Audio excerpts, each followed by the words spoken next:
Hi everyone, today we're going to talk about fitting your BFM BLUEBAND connector correctly. I'll show you now.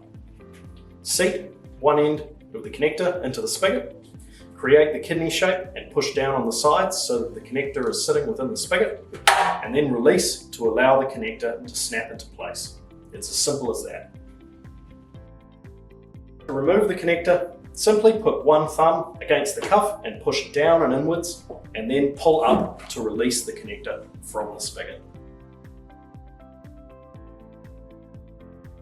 If your connector has been put into place and there's still a gap between the connector and the spigot, what you want to do is simply snap around the cuff until the connector fits into place.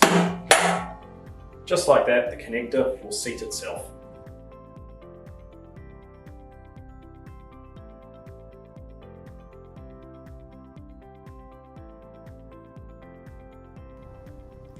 Thanks for watching everyone, and if you have any further technical questions, please feel free to leave them in the comments below, and don't forget to like and subscribe to our YouTube channel.